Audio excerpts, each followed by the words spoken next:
Hello, my name is Sebbi, and welcome back to the coffee break in Minecraft. Today is Wednesday, February 7th, 2018. As usual, I am recording this very episode one day before it goes live on YouTube, and here I have just finished watching the launch of the Falcon Heavy. The first... Ooh, there's a creeper. This thing could also launch us into orbit. So let's do something about that guy.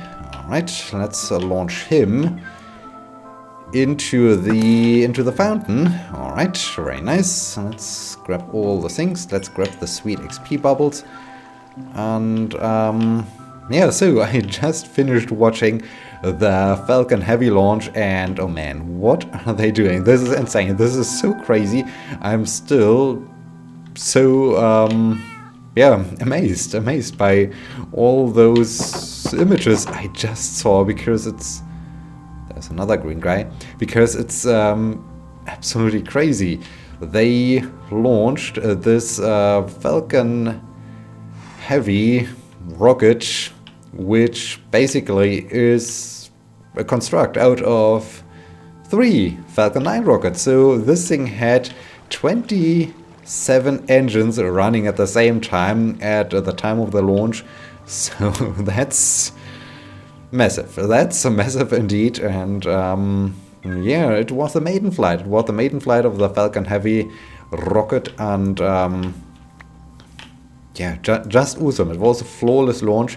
They had to delay a little bit the launch. Luckily, the launch window was relatively long, so they had about 3.5 hours or so to play with. And yeah, they nearly needed all of those 3.5 hours to finally launch the Falcon Heavy. But they did it. They did it because yeah, they had some high upper wind levels, and so they waited. They waited for better weather, and it was good that they waited, because it was a success. And yeah, don't panic. Don't panic. This was really a thing I was really laughing about as I saw this, because the first payload they launched into space is a Tesla Roadster. So Elon Musk decided to launch a Tesla Roadster with a bus tour on board into space, into orbit. And yeah, at the time of the recording, it's still... Right, I was experimenting with this thing. Do I like it, or do I want to do something else? Well, maybe I will do some fishing, because I have plenty of things to talk about, but... let's take a look at this. No, this... Right, this was too steep. So if I decrease the slope, maybe it will look better, but...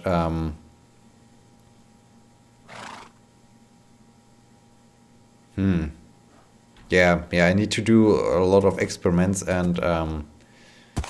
let's see, let's just try to do those experiments and talk about the Falcon Heavy launch, because yeah, at the time of this recording, there are just a few speculations if they will send this Tesla Roadster out to Mars, or if they will leave it in, well, somewhere else, or if they will just send it on a trajectory out around the sun or so. So it's still unclear, but I think soon, or at least when this episode goes live, we will have some answers. We will know what SpaceX decided to do, if they really decided to say, okay, we send this car, this Tesla, out to Mars, or if they decided to send it somewhere else. We will see. We will see.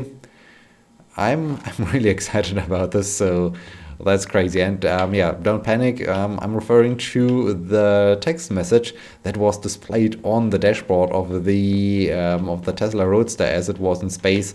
So this was pretty hilarious, and yeah, pretty cool indeed.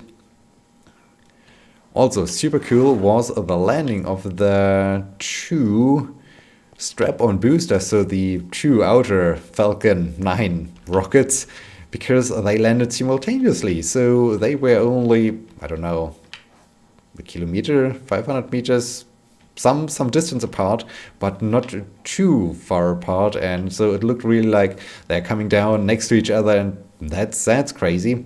So wow, I'm still amazed by this demonstration, by this awesome demonstration. So yeah, now we have to wait. They stopped the webcast right after the landing of the core of the core of the Falcon Heavy, and yeah, it's just crazy, just insane. Maybe I need to complete a full arch to really see if I like it or if I dislike it. Right now I can't really say that I like it or dislike it. So let's continue on for a bit. And so yeah, that's just crazy. I mean, launching a car into space just to demonstrate that, hey, we can launch payload into space using our Falcon Heavy spacecraft, space launch system rocket. So this just mind-blowing, just mind-blowing, and also pretty cool. So yeah, I had a lot of fun watching this very live stream, and now I'm excited what comes out of this. So cool, just cool. Well done, SpaceX. Well done indeed. And I think we are already too close. We are too close, man. Too close. You're too close. How do I? Ow. Okay. I need to go 2 blocks higher from there. Yeah, we will see what comes out of this launch, if what they do with the car. And the most impressive thing, as I said, was the way it, or the degree of perfection at which they executed this mission, and seeing both boosters coming down simultaneously is really a thing that blows your mind. That where you just sit there and think, wow, really? That's awesome. That's perfect. That's crazy. And so yeah, cool. Okay, let's do something like this.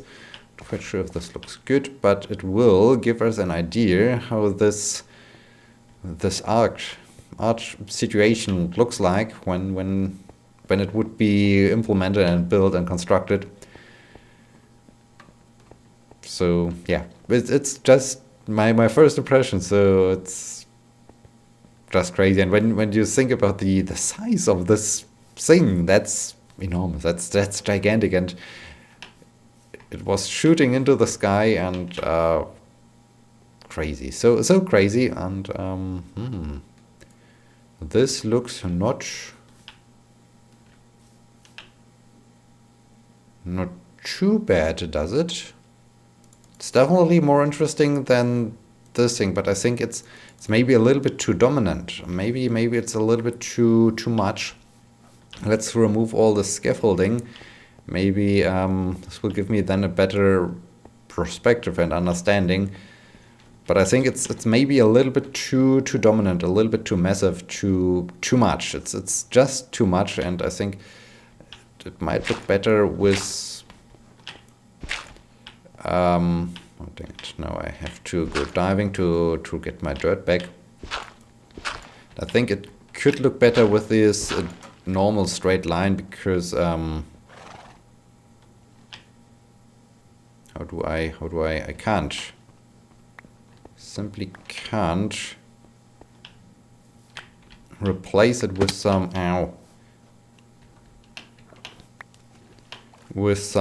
stones, the wood, because I have to put down the scaffolding first. So yeah, but as I said, the most hilarious moment was as you saw, don't panic on the dashboard, and that's pretty cool. And so yeah, I must say it's really interesting to see what crazy ideas they have. I mean, launching this roadster into space just because was cool. And yeah, now I'm excited to what they do in 6 hours from now, if they really send this thing out to Mars or so. But yeah, I'm repeating myself. I just wanted to share this excitement I just experienced after having watched the launch and the webcast. So cool, just cool. Well done SpaceX. Awesome show, very awesome show. Now we need to see what happens next, what they will do with this Falcon Heavy, if they will really do the Mars thing. And yeah, just we need to see. We need to see what they will do soon, and how they will use the Falcon Heavy. And yeah, cool things. Yeah, let's try to get let's try to get to the cabin, that I can sleep there during the night. Oh man, so many angry guys are out here. That's not good. Angry guys is a good, well, not particularly angry guys, but bad guys, annoying guys. Ow.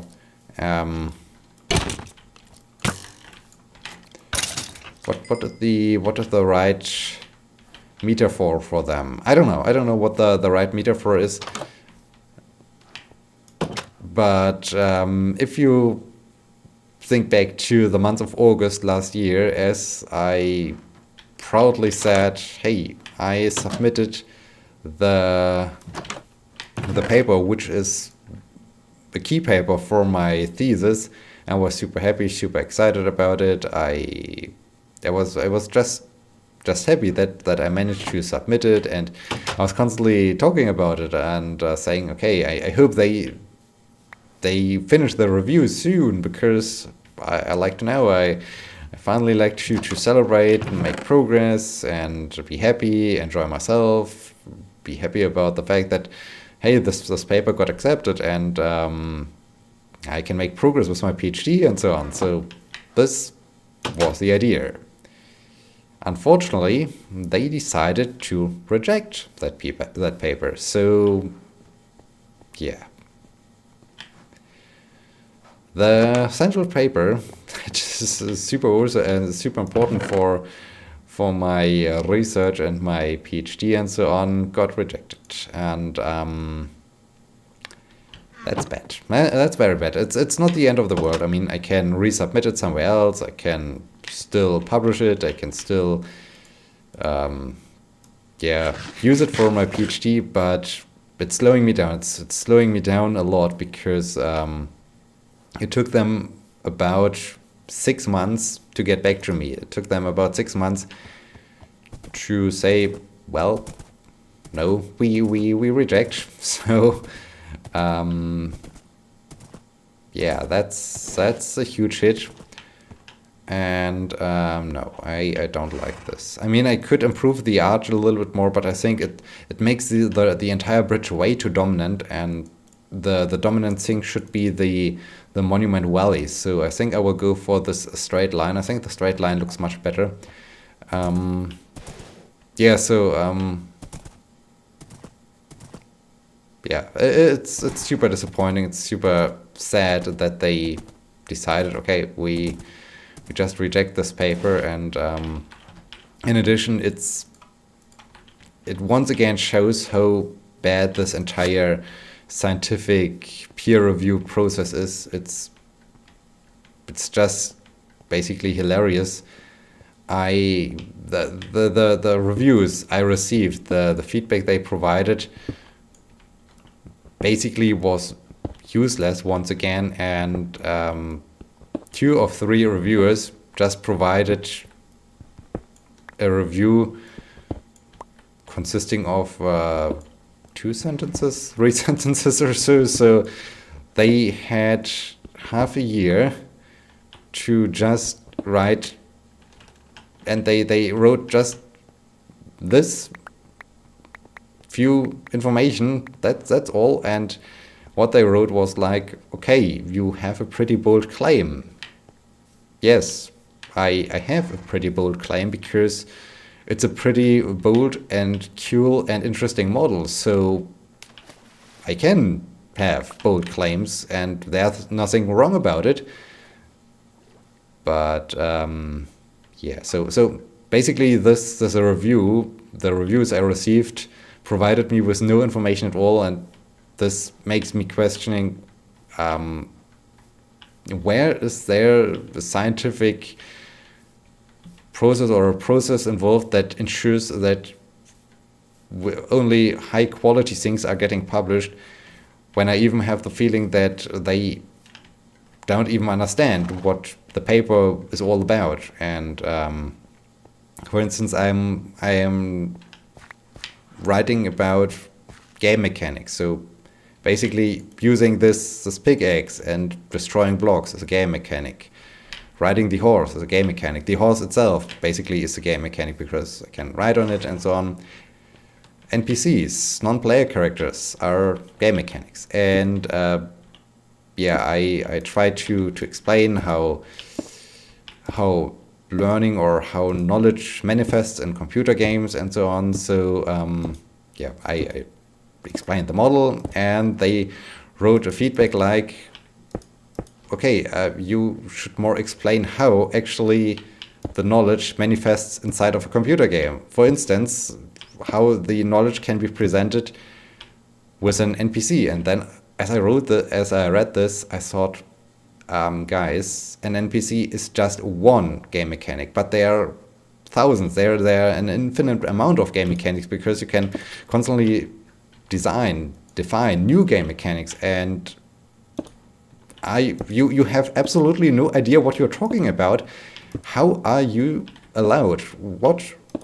Who has given you the right, the power to write a review about a paper where you have absolutely no clue what you're talking about? And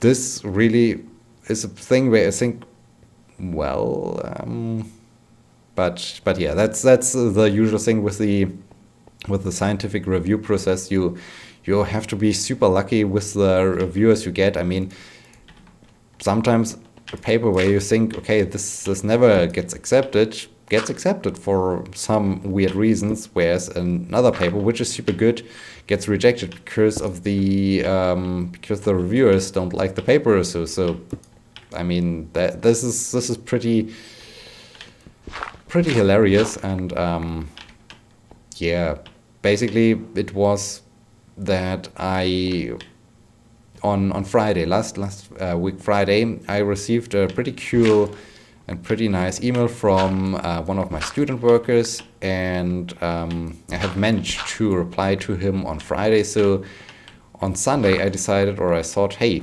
let's just write him an email.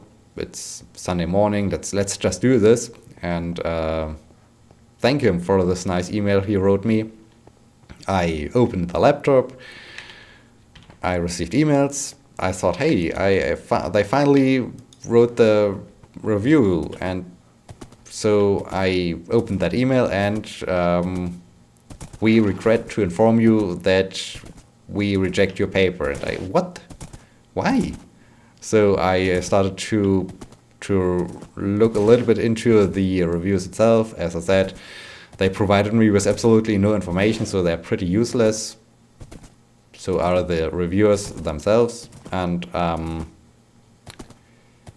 yeah, and I closed the laptop again, and I was basically frustrated the entire day, because I mean, this was a huge hit. This was really a huge hit. And yeah, since then, well, Monday was okay, but I still was a little bit frustrated. By now or at the time of the recording, I already have a new target for my model. I already am in the process of preparing this paper for resubmission at this particular conference, which is quite okay. It's not the highest rank, the best reputation and the best thing, but it's still a pretty solid conference. And So yeah, let's try it there. So I mean that's a good thing about it. If someone rejects your paper, just submit it somewhere else basically, unless it was really a thing where they said, okay, you were completely wrong. Everything you did was wrong. Then you might have to consider to change something. But in this case, it was, well, it wasn't good. It wasn't good at all what they did. But yeah, that's apparently the game I decided to play, and so I have to deal with the consequences. Still, it's, yeah, as I said, huge hit. It was super huge hit, and I'm still a little bit frustrated about this. Of course, it had to happen during this current bad situation where I'm still in the process of trying to figure out who I am again, and where everything is basically a little bit weird in my life. And instead of, hey, here you have success, here you have a reward for something, or here you have a positive thing in your life. No, just add another negative thing to the large pile of negative things right next to me, and well, it's, yeah, as you can hear, I'm still quite frustrated. I'm still quite annoyed and disappointed that this happened, and so yeah, screw you guys, screw you all.